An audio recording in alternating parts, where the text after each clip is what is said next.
Hello, everyone, and welcome to today's session, Navigating Complexities of Award Changes. And today's host is Kelley Hall. Thank you. Hi, everyone. My name is Kelley Hall. I'm the Assistant Director of Research Advancement for the School of Engineering of Matter, Transport, and Energy at ASU. Today, we're going to be talking about everyone's favorite award changes. So just as a brief overview, what is an award change? What needs to be considered when making an action plan for doing an award change? Commonly needed pieces, and a real-world case study to kind of talk through, think through what to be thinking about to be able to make those actions happen. Next slide.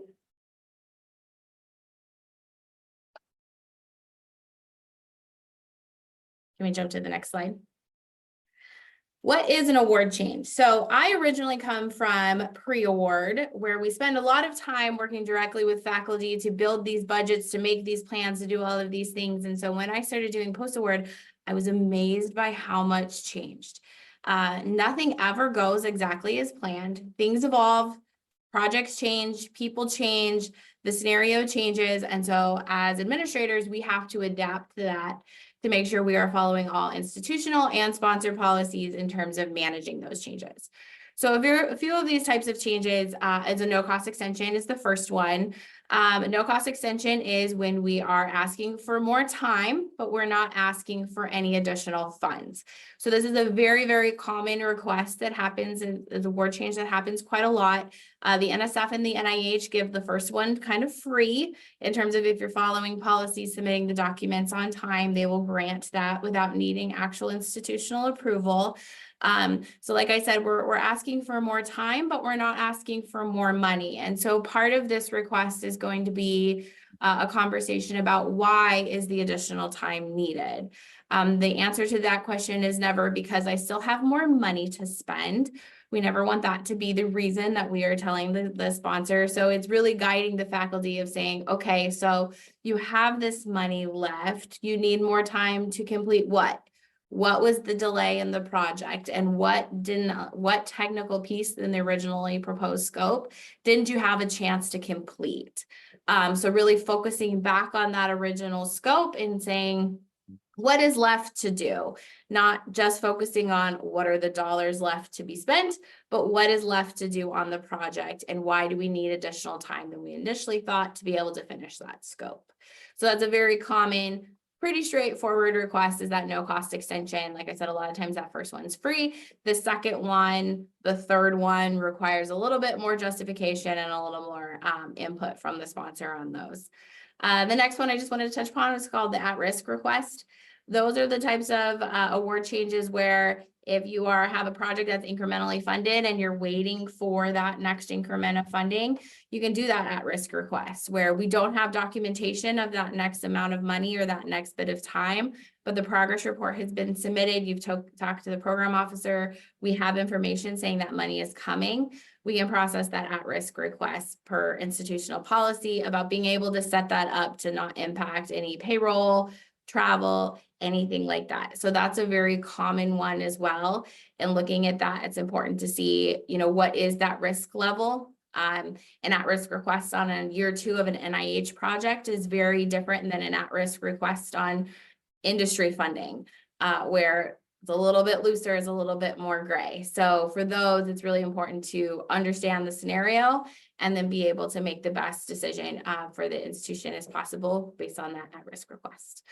Change in scope. This one doesn't happen very often, but when it does, it leads to a lot of conversation with the program officers. We are required to stick to the scope of work that's been proposed in the project because that is the scope that the government has agreed for us to be doing. And so if that changes or if that evolves, that needs to be a conversation with the program officer. So this is a very big one that doesn't happen very often, but when it does arise, it's a very important conversation, one to manage. Budget cost share changes. These can depend on the sponsor about who we need to tell what, and we're going to get into that a little bit in a few more slides. Cost share changes, are we upping it? Are we reducing it? Are we just moving things around? A lot of different changes can happen there between the budget and the cost share. And so depending on sponsor, some of that needs official word changes, and sometimes that's just an institutional change, and the documentation there is good enough for auditors if they come asking later on. Another award change is key personnel changes. We all know faculty come, faculty go, people change on the project, the needs of the project changes. So sometimes we are managing award changes in that faculty are leaving and we have to take a co-PI off a project. Or somebody has come in and they have great expertise and they want to add them to the project. And so it's managing that type of award change in terms of what does the sponsor need to be able to list this person as a key personnel or to take them off as a key personnel, and along with the budget changes that have to go along with that. Removing or adding subawards, that's along the same lines. It's not uncommon for somebody at a subaward to leave that institution and for us to have to close out that subaward and then issue a new subaward to a different institution. So, we had expertise at the university that's left, that's gone. We need to reach out to another institution to be able to do a portion of that work, and we would have to add that subaward. So that's another big change that is multi-step that we may have to manage throughout the life of a project. Institutional allocation adjustments. This is something that's specific to each institution about how these are managed. This could be what percentage of the project is being accounted for that faculty member for their faculty activity report for promotion and tenure. There might be indirect cost financial returns that have to do with this. So when people change, when stuff changes, we want to make sure that we're looking at those internal records for these types of allocations to make those changes. And sometimes it's just so-and-so's leaving, we need to reshuffle and change that, and it's clean and easy. And sometimes it's not as clean and easy depending on the politics involved around it. But those are just an internal one that would not go to the sponsor. And then the last one that I was thinking of when I was thinking about the wide variety of award changes is a request for additional funds. So this might be a supplement request. It might be the next increment of funding. If it's NSF, it could be an REU. If it's NIH, it could be a diversity supplement. There's a lot of different ways that the government can choose to add additional funds to awards, but those are award changes and those have to be worked through and managed and documented as well. So next slide. All right, so you've been notified of an award change. What do you do now? Review the request with the PI. This is a huge, very important piece, in my opinion, because these can get really complex. And it's important to take a minute and to clarify with the PI that you understand exactly what's needed and exactly what they're asking for and the scenario around it. If it's just a no-cost extension, that conversation's really short. That's, okay, what is the technical justification for this? Great. Let's move on. We can get this submitted. If it's something like, I want to be able to buy $100,000 piece of capital equipment on my NSF award, that's a little bit different. That conversation is different. We want to make sure that we are understanding what the PI is wanting in terms of the change and why they want it. Because sometimes there are better ways to be able to make that path forward that would be a little bit easier on everyone or a little bit more straightforward. So it's always important to stop and to talk to the faculty and say, this is what I'm hearing you say. Is this your intended outcome? Is this the end goal? Just so everybody's on the same page, it's really clear. And so you can make a plan about how to manage that change. Is sponsor approval needed when it comes to the change? And we're going to get to that in a little bit. Some policies, some things need sponsor approval. So sometimes we have to work those documents and get something official to the sponsor for them to be able to approve that specific change. Other times they give us the authority to be able to make those changes and internally document it. So after we understand what the change is, we would want to determine who needs to know about it and what our next steps are, which then leads into what documents, if needed, need to go to the sponsor.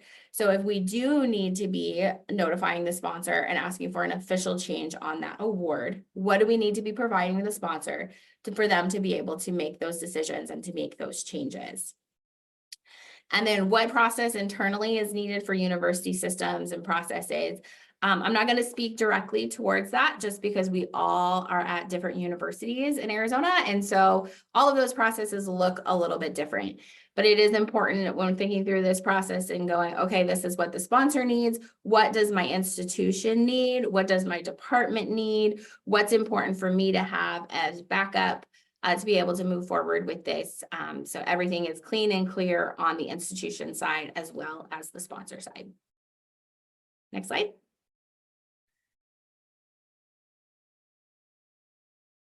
So that leads to the prior approval matrix. So this is a document that is provided that it's a very large, very detailed document and provides guidance by sponsor about what prior approval is needed for which action. And this is kind of our baseline. So when somebody is saying, I want to make XYZ award change, and you go, ooh, I don't know if NIH needs to be notified of this. The prior approval matrix is the place to go to take a look, to review, to see if that particular award change needs sponsor approval. So this is kind of the first step in terms of coming up with that plan about how we're going to manage our next steps, is this prior approval matrix. Next slide. This is a kind of a gnarly screenshot of that prior approval matrix. Like I said, I think it's a 4-page document, and it's not terribly user-friendly to read on a screen like this. But what it does is that left column there kind of describes what the change is, and then with a reference number next to it. That's the Code of Federal Regulation CFR number.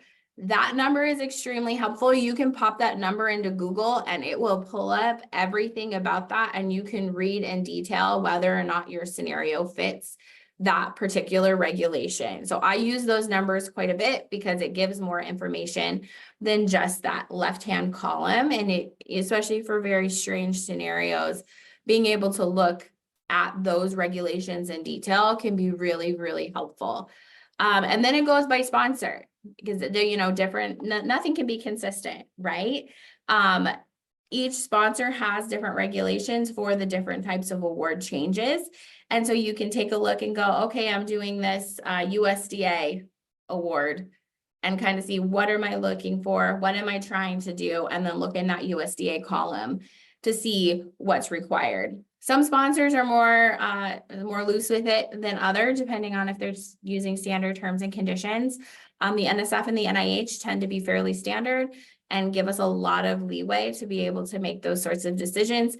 If you look at that, DHS pretty much wants you to tell them everything all the time. So just like anything in our field, it depends on how we're going to manage it. But this is our first stop to be able to decide what are my next steps and where do I need to go next about getting that award change happening and rolling. Next slide. So the backup for the request varies by the type of request that's going out. So sometimes we'll need a budget justification. A lot of these changes that we are requesting impact the budget. And so the sponsor will generally want to see, you're taking so-and-so off and you're adding more time to the graduate student. What does that look like, and what is that justification for that? So the budget and the justification is important in that case. Or if you're adding $100,000 of capital equipment to an NSF award, how does that impact the entire budget? And then how does that impact the project and being able to do everything else you said you were going to do when you're moving money around? So that budget and that justification is very important. A revised scope speaks to that change in the scope of work. So is moving that money around, is making that change impacting anything we've told the government we were going to be able to do? Most of the time, the answer to that is no. We're still going to be able to do what we say we're going to do. But there are times when it's like, I may have to reduce this aim. I may need to change this material. I may need to reduce sample size. And then that can be outlined here. In the change of the scope. Like I mentioned before, that change of scope is huge and very important. And so that is a very important conversation to have with the PI.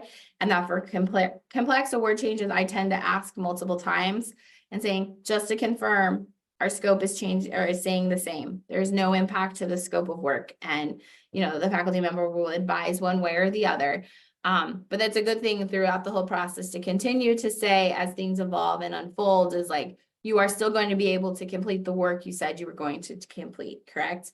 And we as administrators, we're not in the labs, we're not in the field, we're not there. And so the only thing we can do is ask the questions and to document that and make sure it's very, very clear of what we're communicating to the sponsor, whether or not that change is happening. Postdoc mentoring plan, that's one that we see quite a bit in engineering. There's a lot of times when it's on an NSF award, this is NSF specific. On an NSF award, somebody's going to want to change a graduate student to a postdoc. That happens fairly regularly. The NSF requires that the postdoc mentoring plan be submitted to the program officer before we're allowed to charge that postdoc. So when you see a request like that, hey, I want to change the graduate student, I'm going to hire this postdoc instead, I couldn't find a student, the first question would be, did you submit a postdoc mentoring plan with the proposal? A lot of times the answer to that is no, that document is not required unless there is a postdoc on the original budget. So if they have not submitted that postdoc mentoring plan, the PI needs to be drafting that plan, sending it to the program officer and getting approval for that as well.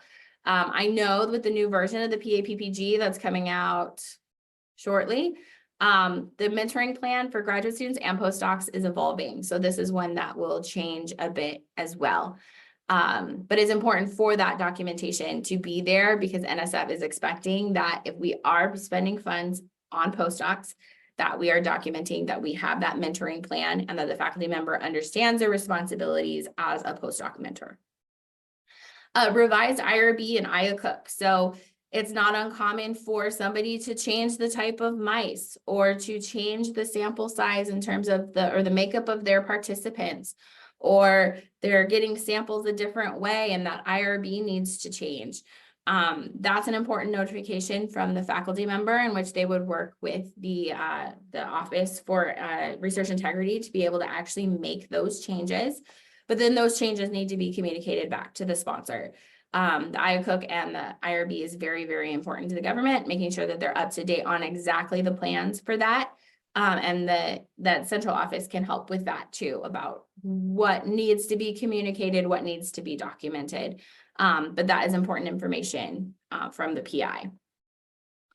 Investigator documents. So if we are adding people, they need to be showing that they can do that they have the ability to be in that role in the project. So a lot of times that is a biosketch, a current and pending document, and conflict of interest documents. Now, conflicts of interest and identifying conflict of commitment is huge. That's such a big topic right now with the government.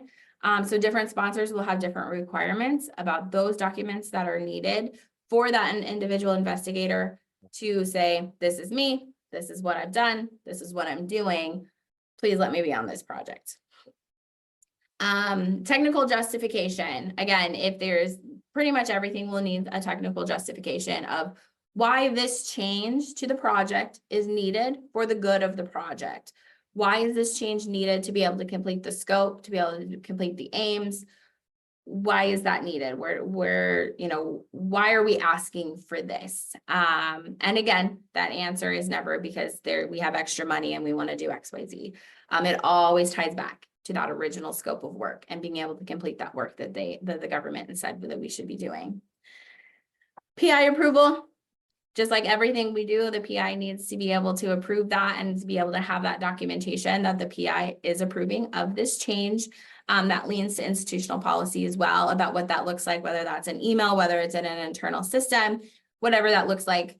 The PI approvals is important to be able to have that documentation of, because they should be authorizing that, yes, this is the best action for the project, and this is why I need this to happen this way. Institutional approvals. Sometimes there are other approvals that are needed, especially if it's people moving around or an at-risk request where maybe the unit is taking on financial risk. Whatever those internal institutional policies you have set up about getting those institutional approvals and having that documentation that the institution is on board and everybody is good with the path that's set forth, and keeping with those records and having all of that. That's something that we would keep internally. And then subaward documents, revisions.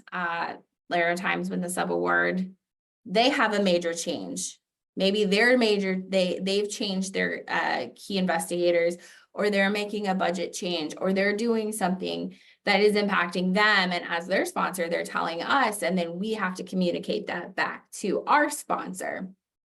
Getting those documents and negotiating that with the subaward, making sure everything's clean and clear between those two institutions. So us as the lead institution can communicate to our sponsor about what the change is, why we need that, and everything as the representative of that award. Because the health and the benefit of that subaward is important to meet that scope here at the lead institution. Next one. So in thinking through this, we were looking at complex scenarios, and so I was thinking back at what are some complex scenarios that I have seen, and in doing this job, we've all seen some interesting, crazy things where you hear about it and you go, okay, well, what are we going to do about this one? So I wanted to do a case study to kind of present one of those scenarios and talk through the thought process and talk through the thinking of what would happen in those scenarios. So next slide. So the scenario is a PI has notified you that they're leaving the university. They would like to take their NASA award with them, but the NASA program officer advised that the award must remain at the current institution, with the funds issued to the new institution via a subaward. So I have personally seen this 3 different times with 3 different sponsors, where a faculty member has come to me and said, I'm leaving, I want to take my things. And so then we start going through all of the stuff, digging through and being like, okay, what's the plan for each of these awards? And the sponsor says, well, we don't want the institution to relinquish it. We want you guys to keep it. We just want you to change your PI and issue us all the funds down to the other institution. And this is like, well, that's a complex task. That's a big thing to think about. And the government sees it as, we have been given this award, we are responsible for it. So they want us to remain the responsible party and us to manage this change and be responsible for this change. So in thinking about this, it's what are our steps? What are our major changes here? So looking at this, I see 2 major things that need to happen here. My PI is leaving the institution. And so I need a new PI here on the ground at the old institution. And then I need to be adding a new subaward to an existing award that never had one budgeted before to this new institution. So those are our 2 paths, or 2 major changes that run in parallel. Isn't necessarily one thing after another, but has various different complexities within it. So next slide, please. So first question, we have identified this PI change. Does institutional policy allow somebody not on payroll to be a PI? I've heard some institutions do. Some institutions allow with an affiliate type of agreement, then that's okay. At ASU, we don't do that. So we would need somebody on active payroll to be listed as the PI of this project. So that means we need a new PI. We need to be bringing in somebody else, somebody new, to be administratively and technically responsible for this project. Even though they're not really running the work of the project to the sponsor, this person is technically and administratively responsible for the project. So we need to change this person. What is needed to make this change? What do we need to do? And is prior approval needed for this change? So these are just the questions to think about with each of these. And we're going to talk through the process of both of them. And then adding that subaward. What's needed to add a subaward to an existing project? How do we even go about doing that? Do we even know the people at the new institution? What do we do to make those connections? How do we set that up? What impact is there to the scope of the project? This is going to take time. This is going to take some additional money. Are we still going to be able to do exactly what we said we were going to be able to do? And then is prior approval needed for this? Next slide. And I'm getting over a cold, so I apologize for my voice. So in looking back at that prior approval matrix, we're looking at changes to the principal investigator, and we're looking at NASA, and it says that that is actually a required prior approval process. Excuse me. So in using that, we see NASA does need to approve this as our next award change. So next slide.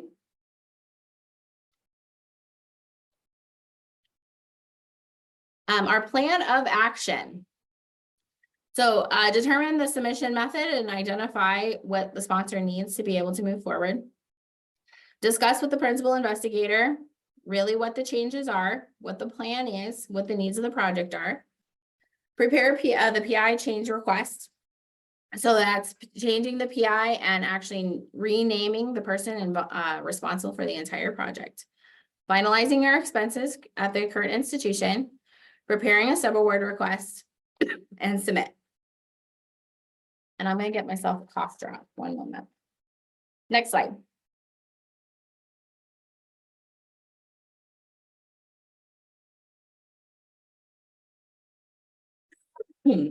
So in identifying sponsor needs, our first step is, so we've gone to the prior approval matrix, and we've seen that NASA says that we need to be telling them that this PI is changing.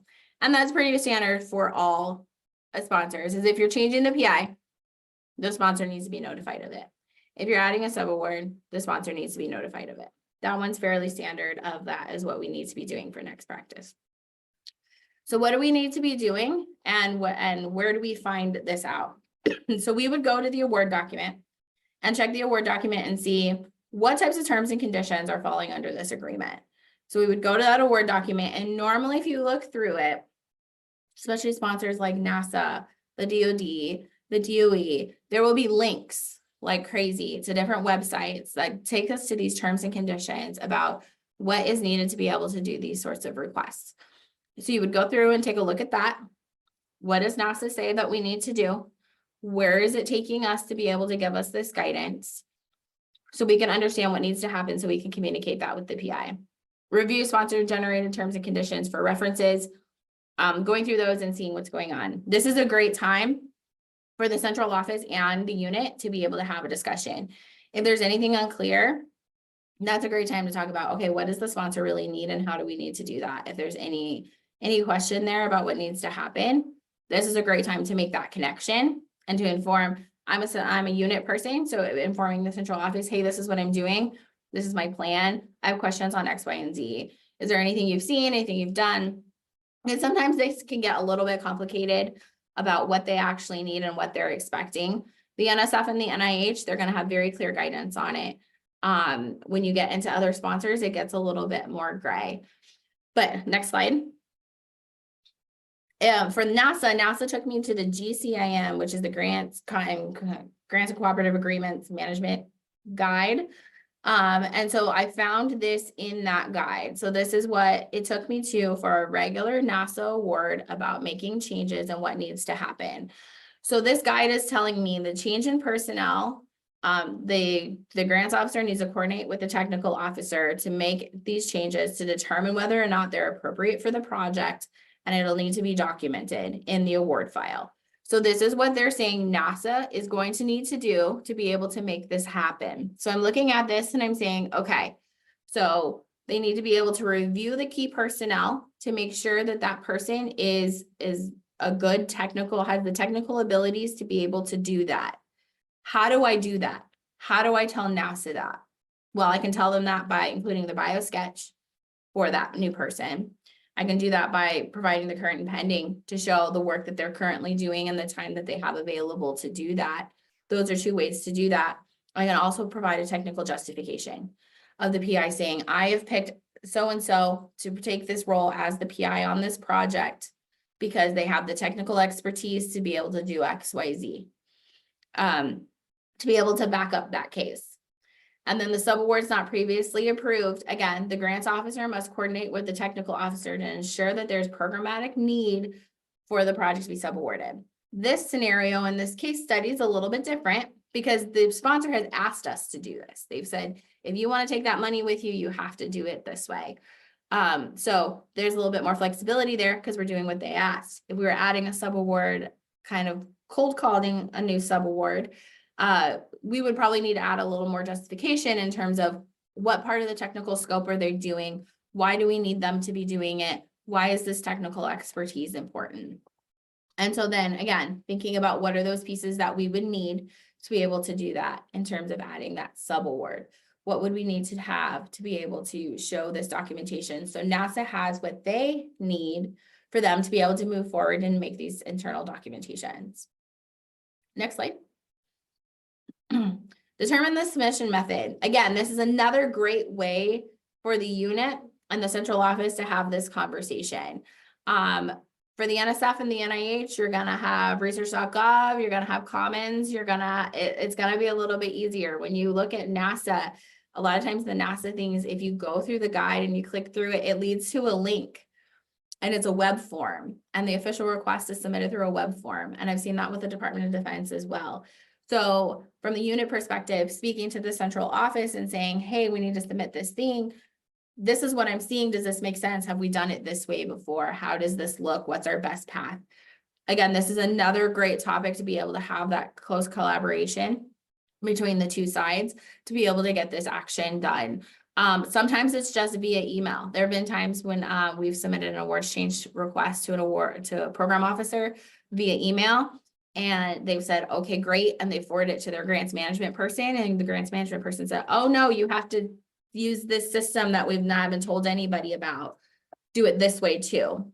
And when in doubt, ask. So again, if there's not clear NASA guidance in this scenario about exactly how they want it, we can ask the program officer. We can say, hey, this is what we're seeing. This was our plan.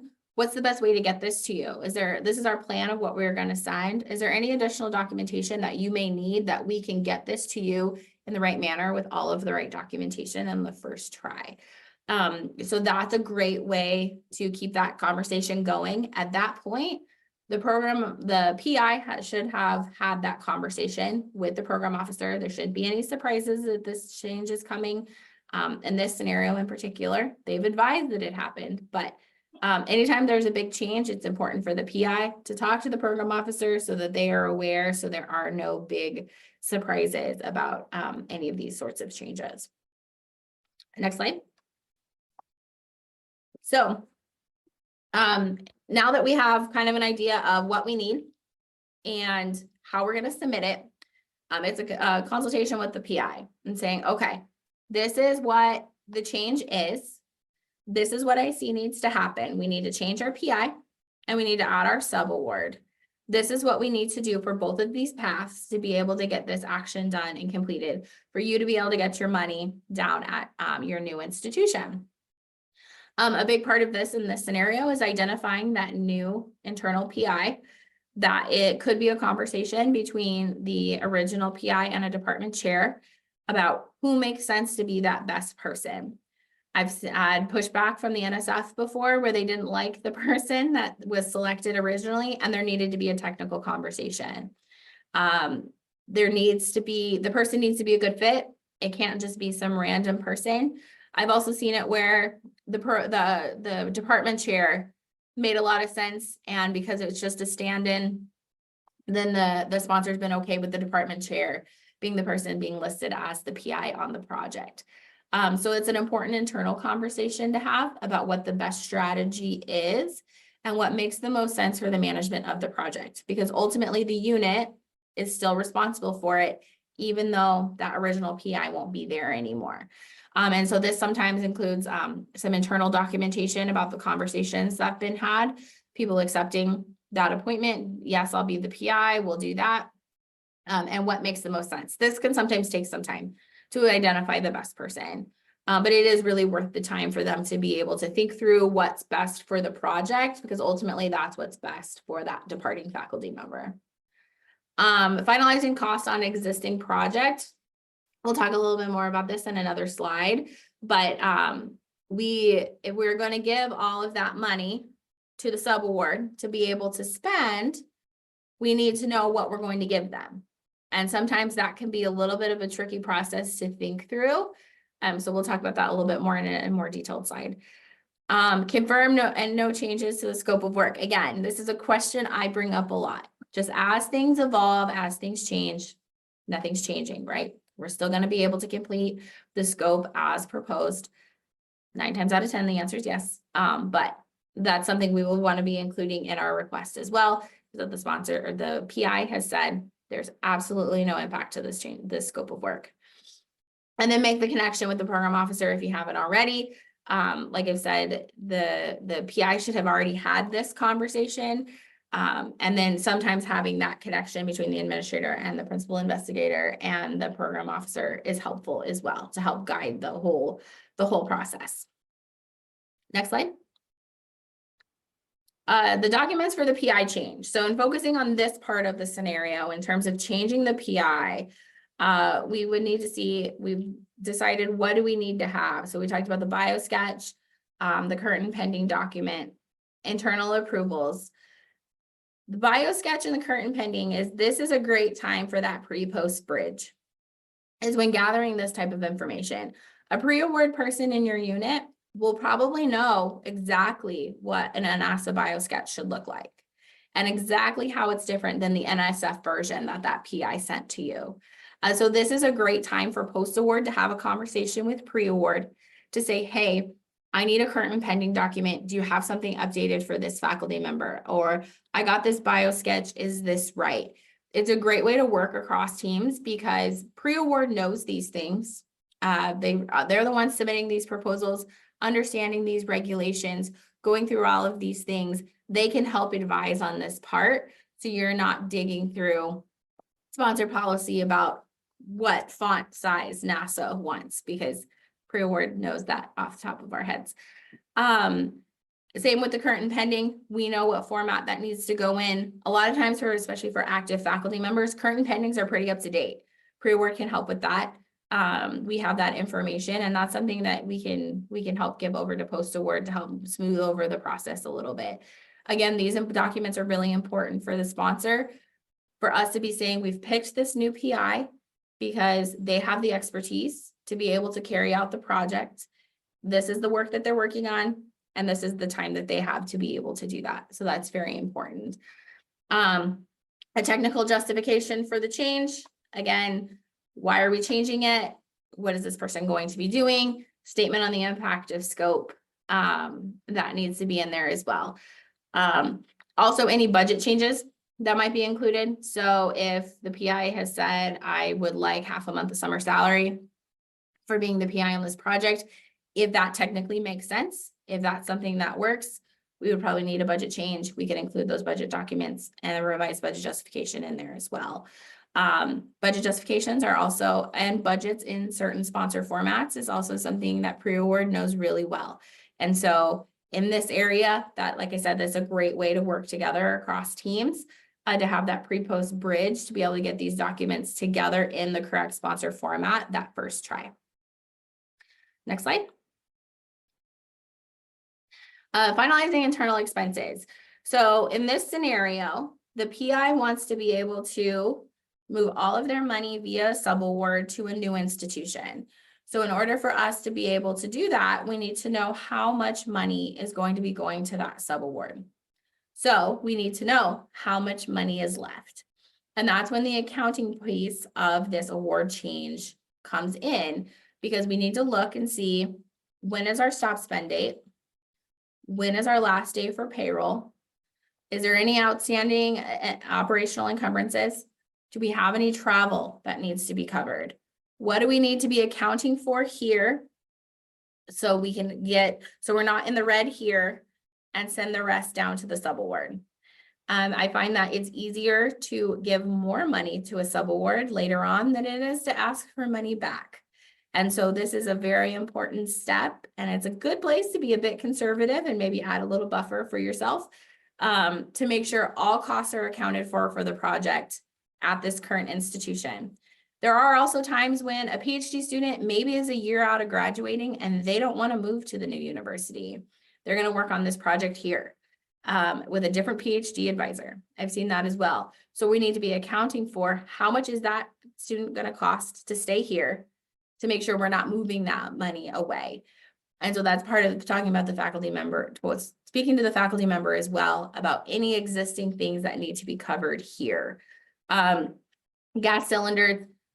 At ASU, gas cylinders are always, you'll always find a rogue gas cylinder, no matter how much you try to move them, they'll always end up there. When you're doing, recharge and gas cylinders and all sorts of stuff across the university, we know that those expenses can be late.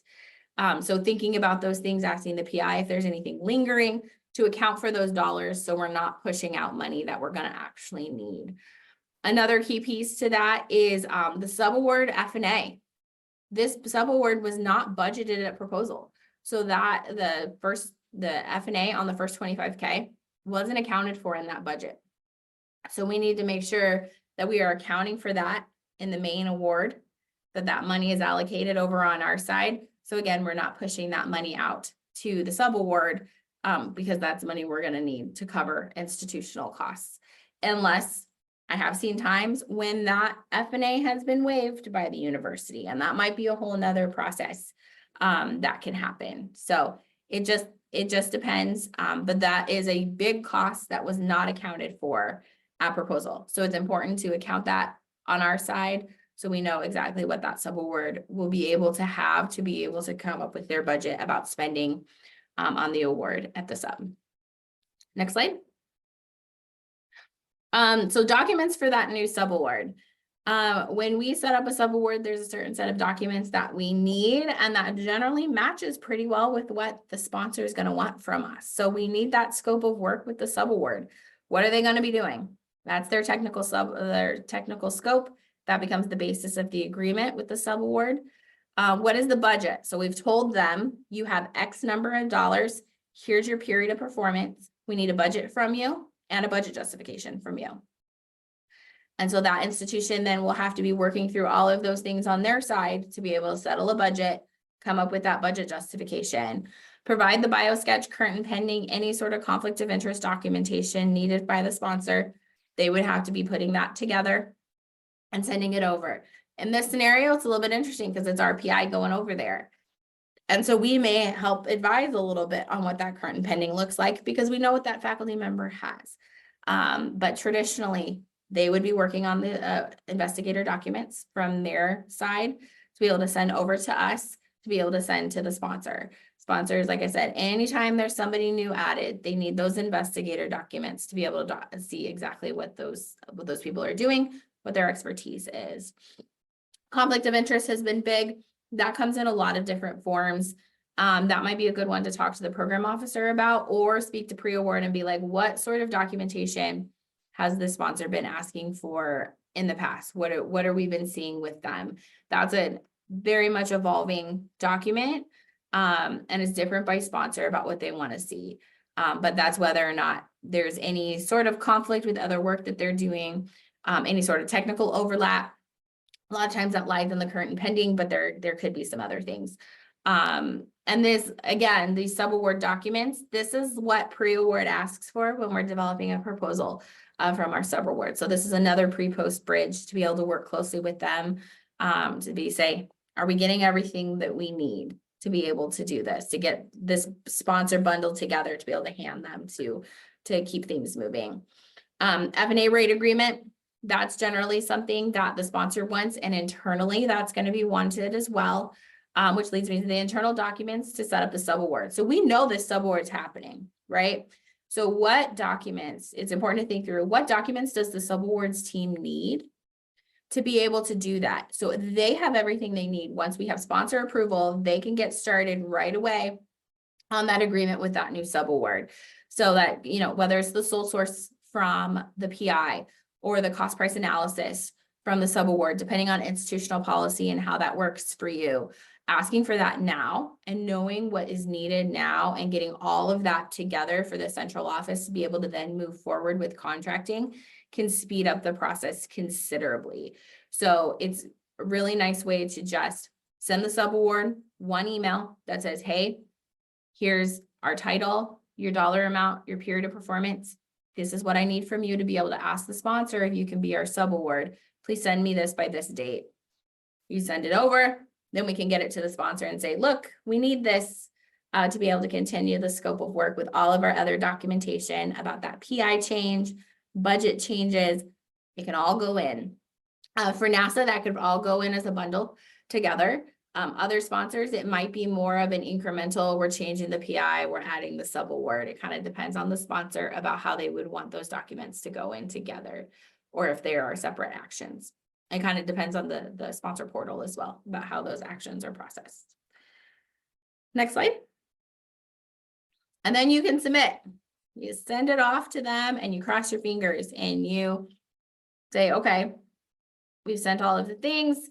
The PI has been in contact with the program officer. We all know stuff takes time, processes, things takes time. They may reach out and say, hey, we have a question about this. Can we talk about the technical merit of this? How do you plan to manage this?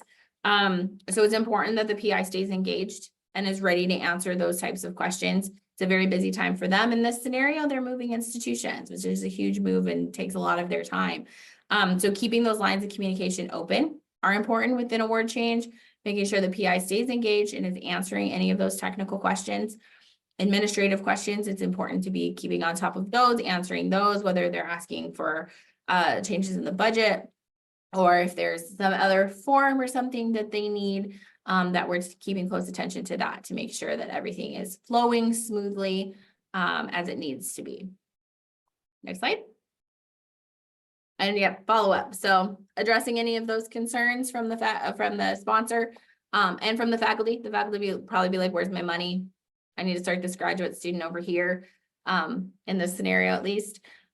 Keeping them informed. And sometimes these award changes can take a while, like I said. So what does that then lead to other changes? What, how does that impact payroll? There's a lot of things that delays in these award changes can impact in terms of a research portfolio. So thinking about those and talking through those types of scenarios and backup plans with the PI is important.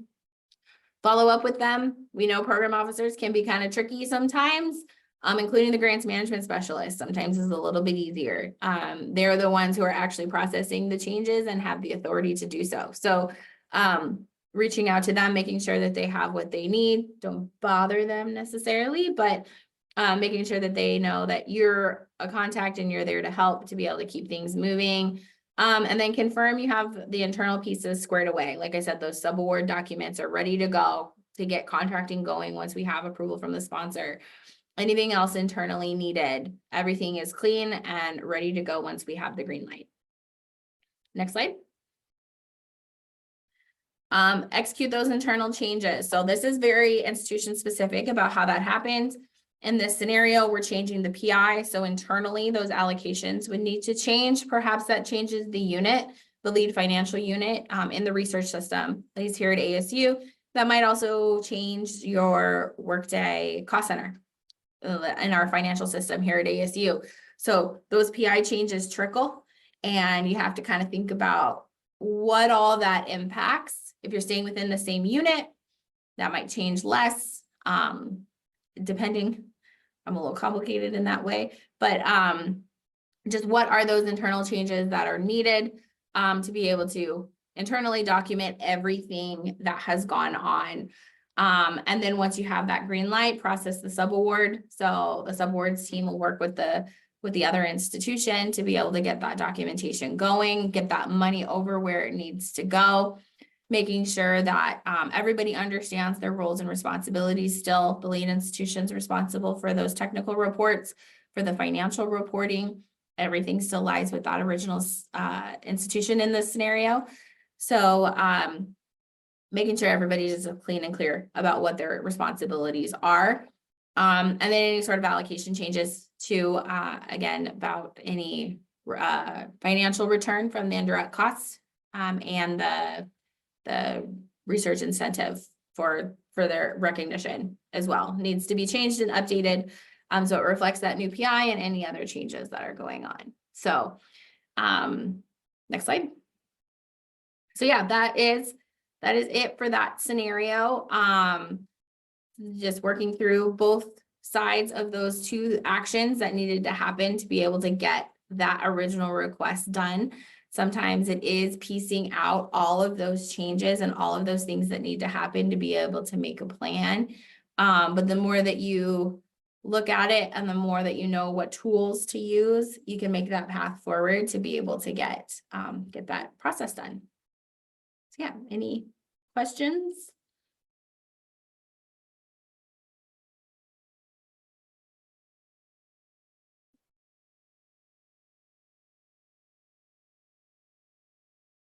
No? Okay.